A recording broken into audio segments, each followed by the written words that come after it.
പൂക്കള് പറിക്കാൻ പോവാൻ ആന്റി. നിങ്ങൾക്ക് പൂക്കൾ കൂടുതൽ കിട്ടിയാലേ ആന്റിക്കും കൂടെ കുറച്ച് തരണോട്ടാ.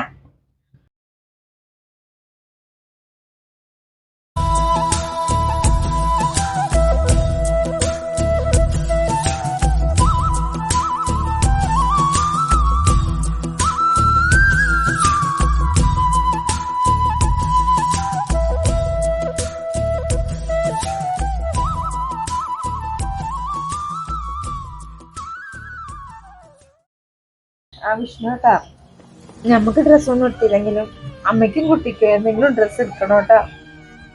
ആ ജലീലാക്കനോട് എന്തെങ്കിലും കാശ് ചോദിക്കാനില്ലേ? ഞാനും എങ്ങനെ ചോദിക്കുക? ഈ ആക്സിഡന്റ് ആയിട്ട് ആസ്പത്രി ചെലവും എല്ലാ ചെലവുകളും ജലീലിക്കല്ല ചെയ്ത്. 10-20 കൊല്ലായിട്ട് മൂപ്പരെ കൂടെ പണിയെടുക്കുന്നുണ്ടെങ്കിലും എന്നെ ഒരു പണിക്കാരനായിട്ടല്ല,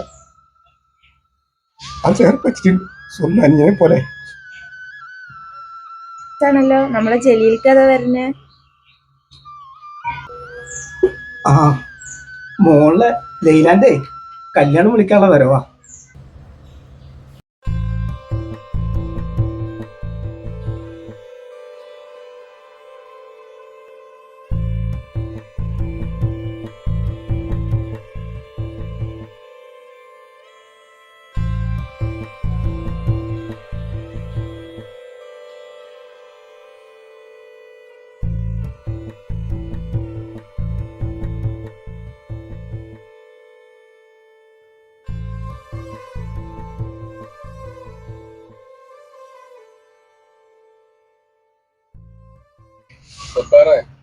നീ വരുന്നില്ല അങ്ങോട്ട്? ഇല്ല, ശരിയൊക്കെ പോയി.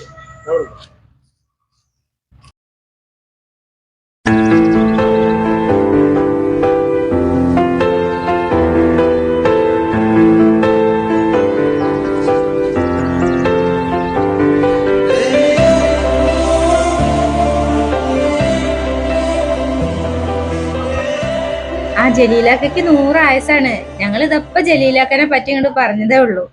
എന്താണോ ഇപ്പൊ എന്നെ പറ്റി പറഞ്ഞത്? വേറൊന്നല്ല, നമ്മുടെ ലൈലാന്റെ കല്യാണക്കാര്യം. ഇരിക്കും വിഷ്ണു, എന്താ ഈ കാണിക്കണത്? ലൈലയുടെ കല്യാണം ശരിക്കാൻ തന്നെയാണ് ഞാൻ വന്നത്. ലൈലയുടെ കല്യാണത്തിന് ഡ്രസ്സ് എടുക്കാൻ വേണ്ടി പോയി വരികയാണ്.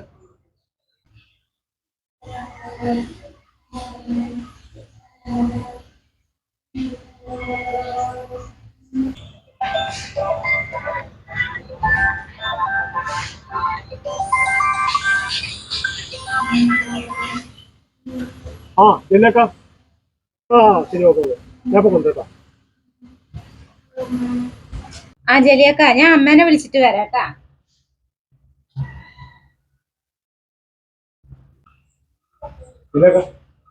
അവിടെ വെച്ചോ, അവിടെ.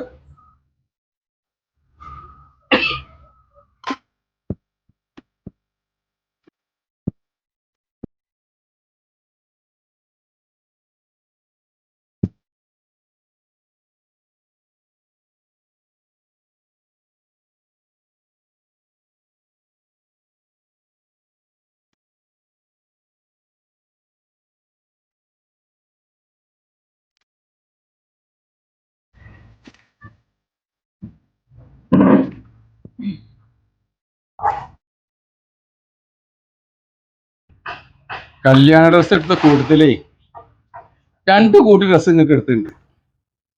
ഒരു കൂട്ടുങ്ങൾ ഓണത്തിനിടണം, ഒരു കൂട്ടുങ്ങൾ നമ്മുടെ ലൈലാന്റെ കല്യാണത്തിന് വരുമ്പോ നിങ്ങള് അത് ഇട്ടിട്ടാണ്ട് വരണട്ടാ.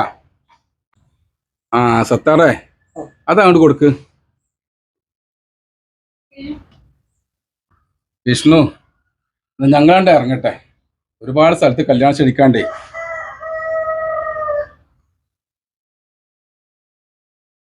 അമ്മ, ഒന്നില്ലാത്തൊരു കാര്യം ഉണ്ടായിരുന്നു അല്ലേ?